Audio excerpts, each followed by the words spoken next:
Hey guys, we are Sean and Christy. This is Long Long Honeymoon, and today we're coming to you from one of our favorite locations. That's right, we're here at the Grovant Campground in Grand Teton National Park. We had a really interesting experience getting into our site here that I want to tell you about first.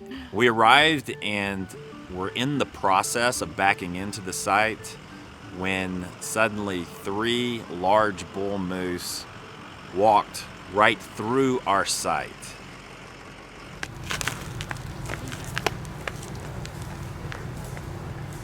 So I'm taking that as a very positive sign. Yep, it was like the welcoming committee coming to say, hey guys, we're glad you're here.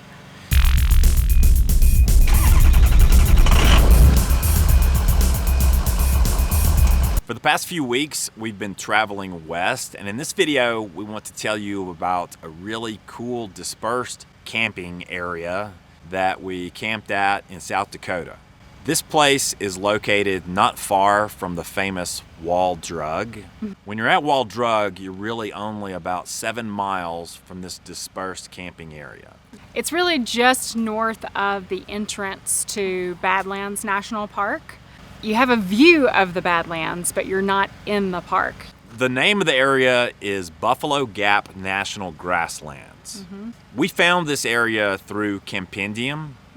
So if you're looking for dispersed camping areas, we recommend Campendium for that purpose. Yeah, it's a great website where you can just go in and type the name of the town that you're looking to visit, and it will give you a map and sort of show you all the camping options in that area. It's probably the easiest way, I think, to find a lot of dispersed camping. There are other ways, like going through the National Forest Service website, the BLM website, calling a ranger and asking in a certain area. But Campendium is pretty simple because it's on a map and it's easy to find. And some people leave reviews there of the area, so you'll sort of find out what the road conditions are, if it's appropriate for your type of RV or not. So very helpful information there. Dispersed camping is basically boondocking or free camping on federal land. Yeah. And you can do it, for example, in national forests or in this case, in a national grassland.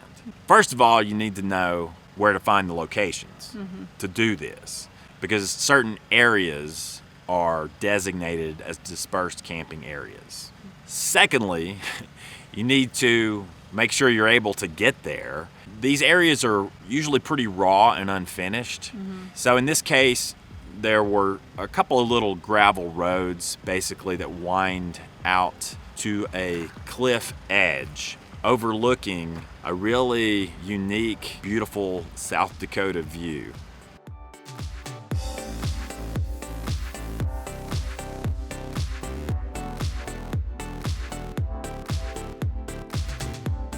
There are no hookups. Yeah.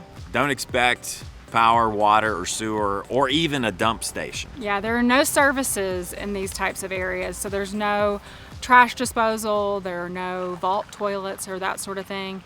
Every now and then you will stumble across one that does have a vault toilet, but I think it's pretty rare. So you have to be totally self-sufficient. The whole purpose of these sites is to leave them as you found them, so don't leave any trash behind. You need to take everything out that you brought in with you. And it's my understanding that some of the dispersed camping areas that are located, for example, near Grand Teton National Park, have become so popular, they have begun to designate certain camping areas. Yeah, they've sort of assigned sites to different spots just to keep people from packing in too tightly. But for the most part, when you find these dispersed camping areas, you can just go in, pick a place where you want to camp, and set up for the night. I believe there is typically a 14-day limit on how long you can stay. It sort of varies. Sometimes I think it's 14 days, sometimes I think it's 16, and then sometimes there may not be a limit, I'm not sure. But for instance, Quartzsite is an area where a lot of people do dispersed camping,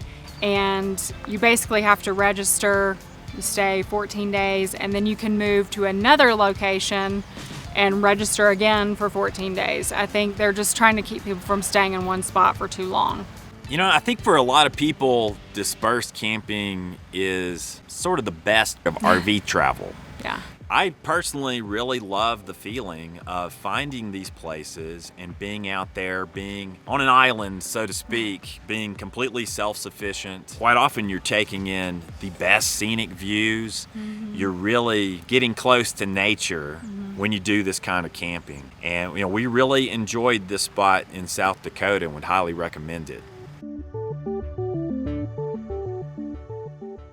All right, guys, that's a look at a great dispersed camping area in South Dakota. What about you? Do you like dispersed camping?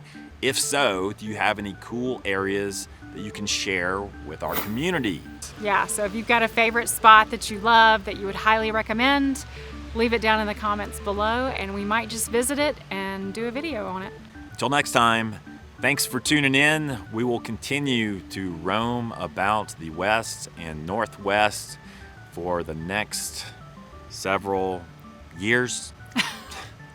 And on that note, we've met a lot of great Long Honeymoon subscribers on our journey over the past few weeks, and we look forward to meeting more in the weeks to come. So if you see us out and about, be sure to stop us and say hello.